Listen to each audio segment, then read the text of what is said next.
नमस्कार, माझे नाव स्वाती शरद खताळ. इयत्ता 5वी, शाळेचे नाव जिल्हा परिषद प्राथमिक शाळा सांगोलकर गवळी वस्ती.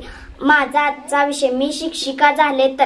जर मी शिक्षिका झाले तर माझे स्वप्न असेल की मी माझ्या वर्गातील प्रत्येक विद्यार्थ्याला केवळ पुस्तकी ज्ञान न देता त्यांना एक चांगला मनुष्य म्हणून घडवेन. शिक्षक ही एक अशी व्यक्ती असते जी ज्ञानासोबत मूल्ये आणि संस्काराचीही शिकवण देते. म्हणूनच मी शिक्षिका म्हणून माझ्या विद्यार्थ्यांमध्ये प्रामाणिकपणा, सहानुभूती, चिकाटी आणि एकमेकांबद्दल आदर यांसारख्या महत्त्वाची मूल्ये रुजवण्याचा प्रयत्न करेन. मी माझ्या विद्यार्थ्यांच्या शिकवण्याच्या पद्धती समजून घेण्याचा प्रयत्न करेन आणि प्रत्येक मुलाच्या गरजेनुसार शिकवण्याची पद्धत बदलेन. वर्गातील वातावरण खेळकर आणि आनंदी असेल, ज्यामुळे मुलांना शाळेत येण्याची आवड निर्माण होईल.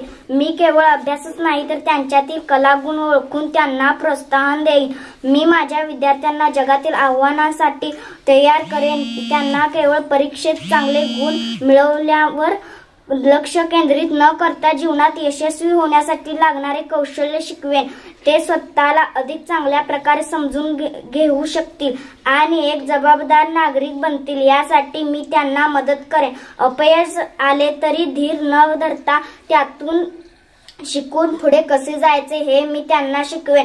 माझ्या वर्गात प्रत्येक विद्यार्थ्याला सुरक्षित वाटेल आणि ते कोणत्याही प्रकारची भीती न बाळगता आपले मत मांडू शकतील असे वातावरण तयार करेन. मी त्यांना भविष्यातील नागरिक म्हणून घडवण्याची पूर्ण प्रयत्न करेन.